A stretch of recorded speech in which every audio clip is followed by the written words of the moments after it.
ओम श्री परमात्मने नमः। श्रीमद्भागवत रसामृत श्री रामचंद्र डोंगरे जी महाराज द्वारा रचित भागवत रहस्य का नया संस्करण। आज 30वां भाग है, भवाटवी में भूला हुआ जीव। इसके बारे में हम आज श्रवण करेंगे। भद्रकाली माता ने भरत जी का रक्षण किया। हमने पिछले वाले 29वां भाग में हमने सुना था कि भरत जी का रक्षण किस तरह से भद्रकाली माता ने किया था। तो भद्रकाली माता ने भरत जी का रक्षण किया।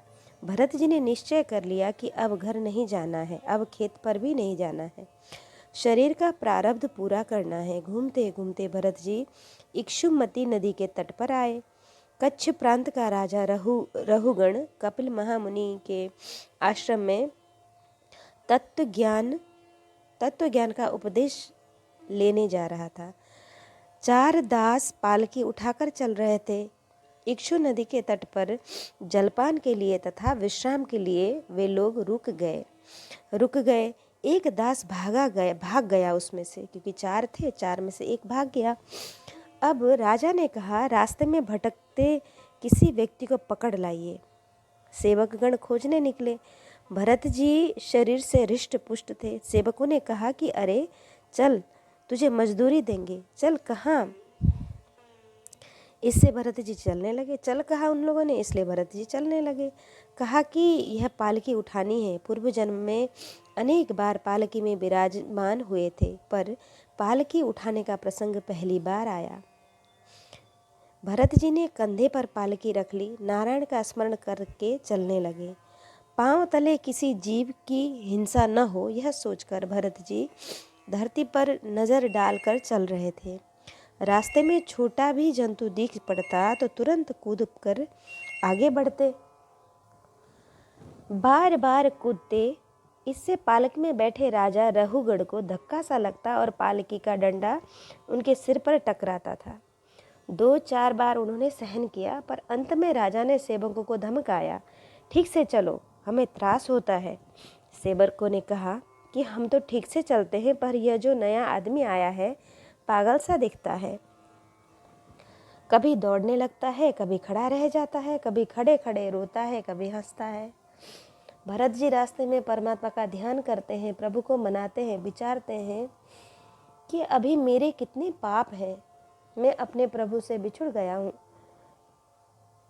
मैं संसार में भटक रहा हूँ, मेरा श्री कृष्ण से वियोग हो गया है।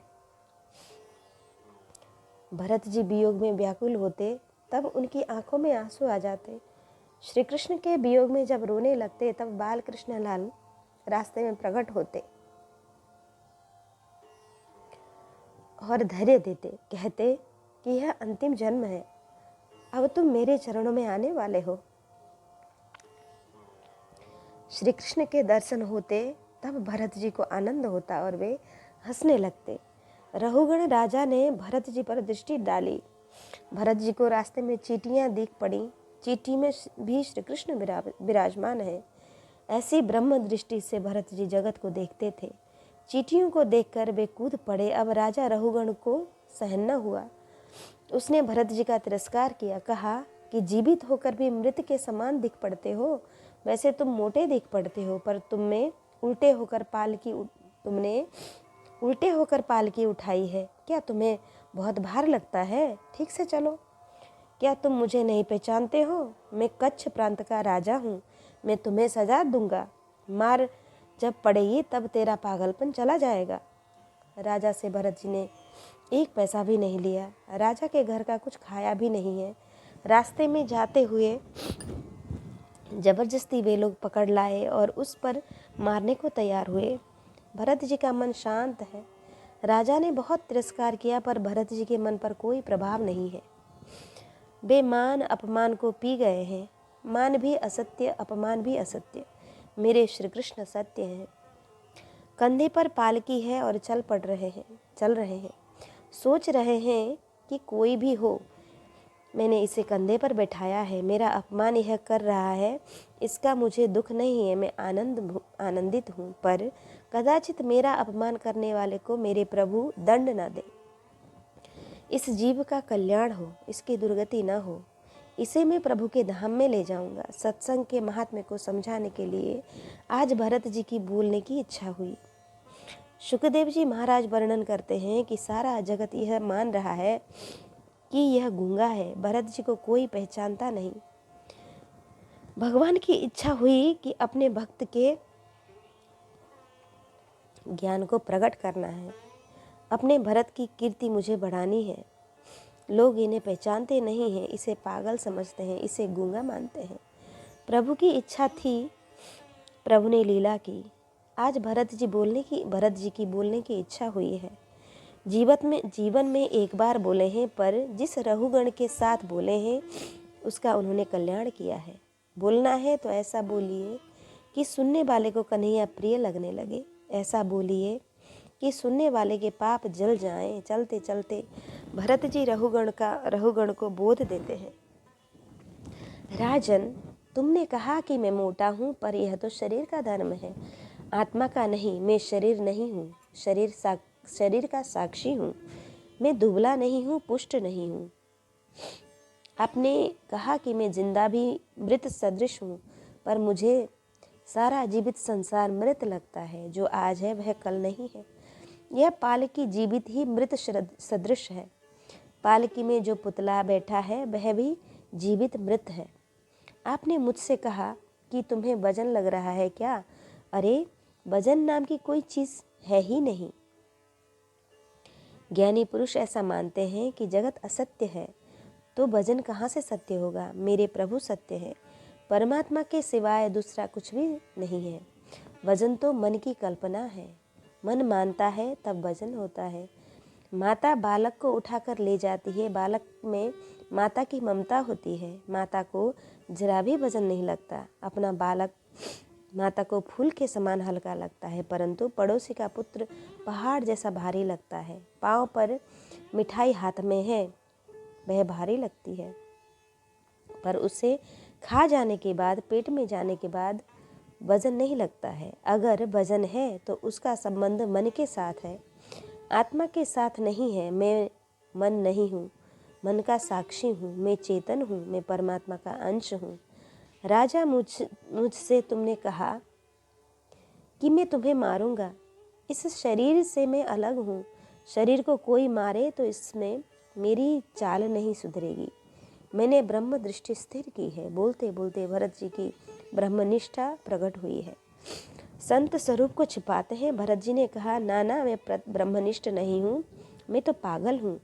पग के नीचे किसी जीव की हिंसा ना हो जाए, इसलिए कूदता रहता हूँ। जो पाप लेकर आया हूँ वही भोग रहा हूँ, इससे नया पाप नहीं करता हूँ। जगत को साक्षी के रूप में देखता हूँ। तुम्हें जो कुछ करना है वही तुम कर सकते हो, मेरी चाल नहीं सुधर सकती। अगर कोई पागल को मारता है तो पागल बुद्धिमान नहीं हो सकता। मार खाने से अगर पागल बुद्धिमान हो जाता तो जगत में कोई पागल न रहता। भरत जी ने निर्भय होकर जवाब दिया है। पालकी में बैठा रहुगण सोचने लगता है कि यह क्या बोल रहा है। यह तो वेदांत का सिद्धांत बता रहा है। यह पागल नहीं है, यह कोई साधारण व्यक्ति नहीं है। यह कौन होगा? पालकी में से देखा कि भरत जी के कंधे पर जनेऊ था। उसे देखकर राजा को विश्वास हो गया था कि यह ब्राह्मण है, वह भी केवल जाति से नहीं है, इसने तो ब्रह्म दृष्टि स्थिर की है। ऐसे पवित्र ब्राह्मण के द्वारा मैंने पालकी उठवाई है। धिक्कार है मुझे, मैंने बड़ी भूल की है। अब मेरी दुर्गति होगी, मैं अब नरक में जाऊंगा। राजा पालकी में से कूद पड़ा।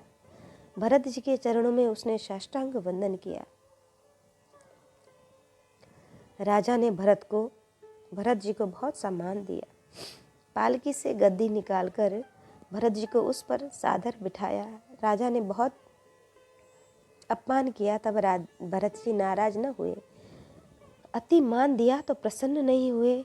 जहाँ मान नहीं है, जहाँ अपमान नहीं है, जहाँ सुख नहीं है, जहाँ दुख भी नहीं है, भरत जी ज्ञान की उस अंतिम भूमिका में है। वहाँ आनंदमय परमात्मा के स्वरूप में स्थिर थे। साधारण व्यक्ति मान मिलने पर बड़ा प्रसन्न होता है। अपमान हो जाने पर जी जलता है। जिसे मान पसंद है उसे अपमान बहुत दुख देता है। जिसे मान पसंद नहीं है वह अपमान में भी शांति खोजता है। वह अपमान में भी शांति नहीं खोजता। जिसे मान नहीं पसंद उसे अपमान भी बुरा नहीं लगता। राजा ने पूछा, महाराज आप कौन हैं? मैंने सुना है कि गुरु दत्तात्रेय भगवान पागल के रूप में अनेक बार घूमते रहे हैं। आप गुरु दत्तात्रेय हैं? आप सुखदेव जी हैं? जिन कपिल नारायण के आश्रम में मैं तत्व ज्ञान का उपदेश लेने जा रहा हूँ, वे कपिल भगवान मेरी परीक्षा लेने रास्ते में तो नहीं आए हैं। मेरे जैसा कामी विलासी आपको क्या पहचान सकेगा? मैं अंधा हूँ। जिसकी आंखों में काम है वह आंखों के होने पर भी अंधा ही है। मैं आपको पहचान नहीं रहा हूँ महाराज। आप अपना परिचय दीजिए, मुझे कुछ उपदेश दीजिए। आपने कहा कि वजन जैसी कोई वस्तु नहीं है। आत्मा आनंद रूप है, सूक्ष्म है, यह सत्य है। पर आत्मा का संबंध बुद्धि के साथ, बुद्धि का मन के साथ, मन का इंद्रियों के साथ और इंद्रियों का शरीर के साथ रहता है। इससे अगर शरीर को दुख होता है तो आत्मा को भी दुख होना चाहिए। प्रत्यक्ष अग्नि के साथ संबंध न होने पर भी चावल पकते हैं। भरत जी कहते हैं कि आत्म पूर्ण निर्विकार है, चावल विकारी है, जड़ है। मन बंधन में आता है। आत्मा समझ रहा है कि मैं बंधन में हूँ। मन विषयों का चिंतन कर रहा है तो वह जीव का शत्रु है, और परमात्मा का चिंतन करता है तो वह मित्र है। पानी होने पर कीचड़ होती ही है, और पानी से ही कीचड़ धोई जाती है। कीचड़ का कारण पानी है, कीचड़ धुलने का कारण भी पानी है। बंधन का कारण मन है और मोक्ष का कारण भी मन है। मन संसार का बहुत चिंतन करता है तो विषयों में फंसता है। विषय मन में घर कर लेते हैं। मुझसे एक बार भूल हुई थी। मैं हरिण का ध्यान करता था, इससे मुझे हरिण का अवतार मिला। मैं एक बार पशु हुआ, अब मैं सावधान हूँ। मैं मन पर जरा भी विश्वास नहीं रखता हूँ। मैं निरंतर भक्ति करता हूँ, नारायण का ध्यान कर रहा हूँ। ज्ञान और भक्ति वैराग्य से दृढ़ होती है। संसार का कोई भी सुख मीठा लगता है तब भक्ति ज्ञान बह जाते हैं। वैराग्य के बिना ज्ञान और भक्ति में दृढ़ता कभी नहीं आ सकती। वैराग्य को जागृत करने के लिए भवाटवी की कथा भरत जी राजा रघुगण को सुनाते हैं। संसार जंगल में जीव अनादिकाल से भटक रहा है, इसका कोई अंत नहीं है। जीव हमेशा होश खो बैठा है। वह यह नहीं सोच पाता कि मैं कहाँ था और कहाँ जा रहा हूँ। संसार जंगल में जीव अनादिकाल से भटक रहा है। वह रास्ते में उसे 6 ठग मिलते हैं। ये 6 ठग विवेक रूपी धन लूट लेते हैं और गड्ढे में फेंक देते हैं। पंच ज्ञानेंद्रिय और छठा मन, ये 6 ठग है। ये आत्मा का विवेक धन लूट लेते हैं और इसे ठग लेते हैं। यह स्त्री बहुत सुंदर है, यह पुरुष बहुत सुंदर है, ऐसा समझा कर सभी ठग संसार में जीव को फंसा कर रखते हैं। घर के लोग ऐसा झूठ मूठ का प्रेम दिखाते हैं, सोचते हैं कि यह अधिक सुख भोगे और संसार में ही लीन होता रहे। वासना के वश में आकर जीवन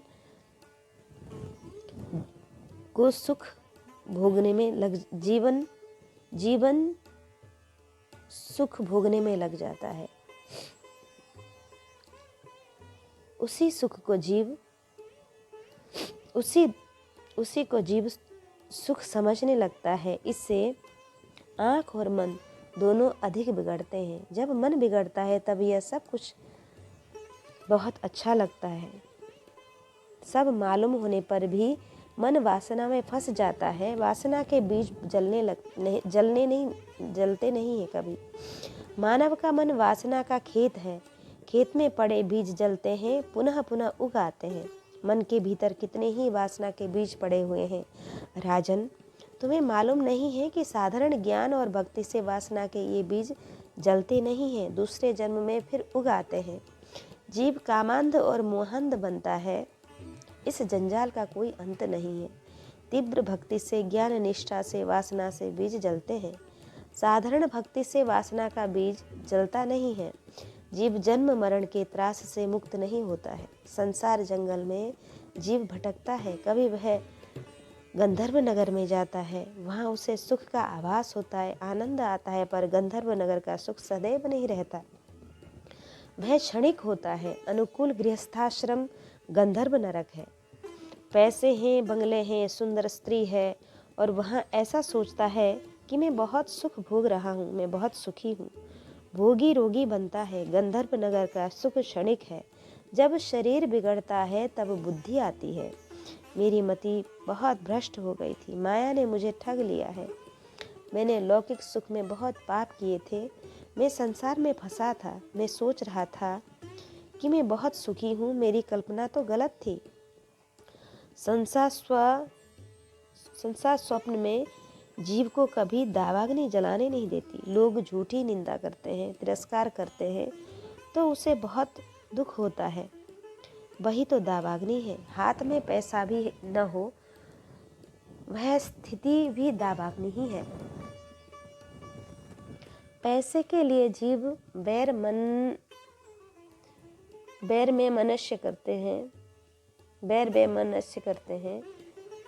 बैर करते हैं, क्रोध करते हैं, हिंसा करते हैं और पाप करते हैं। संसार जंगल में जीव भटकता है, तब कभी उसे हंस मिलते हैं। परम हंस, विरक्त साधु, सन्यासी, महात्मा, भजनानंदी संत ही हंस है। संतों का सत्संग हंसों का मिलना है, पर उससे हंस भाते नहीं है। सुबह 4 बजे उठकर ध्यान करना, सूर्य के उदय होने से पहले स्नान करना, संध्या करना, पूजा करना, गायत्री जाप करना, सादा भोजन करना आदि नियम हंसों के समूह के होते हैं। जो उसे पसंद नहीं आते, वह जीव हंसों के टोल को छोड़कर बंदर की टोली में शामिल होता है। बिलासी का संग बंदर की टोली का संग है। मन चाहे तब उठना, मन चाहे उसके हाथ का खाना। आचार नहीं है, विचार भी नहीं है, वहाँ स्वेच्छाचार और दुराचार भी है।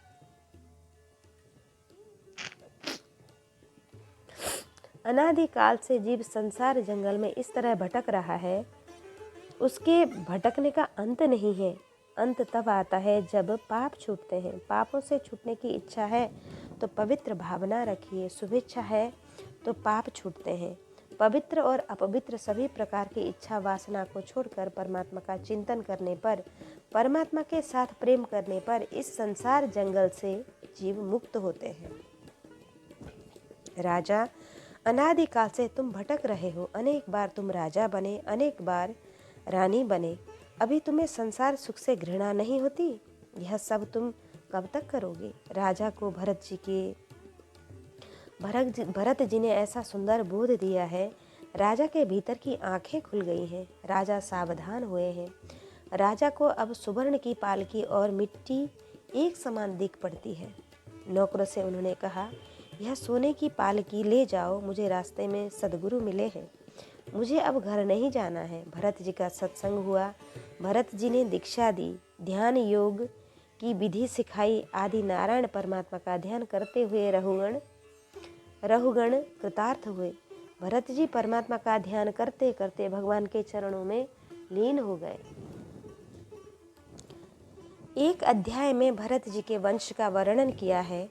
बाद में भूगोल खगोल का वर्णन है। जम्बूद्वीप, प्लक्षद्वीप, शाकद्वीप, शाल्मलिक द्वीप, कैच द्वीप, कुश द्वीप, पुष्कर द्वीप, अनेक द्वीपों का वर्णन है। उन द्वीपों में अनेक नदियां हैं, पर्वत हैं, उनका भी वर्णन है। जम्बू द्वीप में 9 खंड हैं।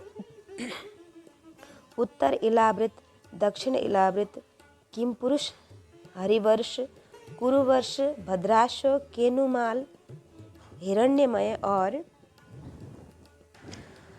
भारत अर्थात भरत खंड। एक एक खंड में परमात्मा के स्वरूप अनन्य भक्तों के साथ विराजमान है। भरत खंड के मालिक नर नारायण स्वामी हैं। उनकी सेवा नारद जी करते हैं। भरत खंड की महत्ता समझाई गई है। ग्रहों की, नक्षत्रों की गति, राशि गति दोनों प्रकारों को समझाया है।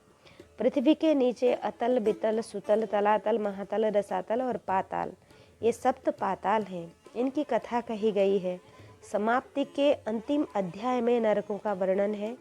जितने पाप हैं उतने नरक हैं। यमदूत पापी जीव को वहाँ ले जाते हैं और नरक का दुख भोगने के लिए शरीर देते हैं। जीव वहाँ अपने किए पापों का फल भोगता है। इस तरह से यह पंचम स्कंध समाप्त हुआ। हरि ओम तत्सत। कृष्णाय वासुदेवाय हरे परमात्मने प्रणतक्लेशनाशाय गोविन्दाय नमो नमः।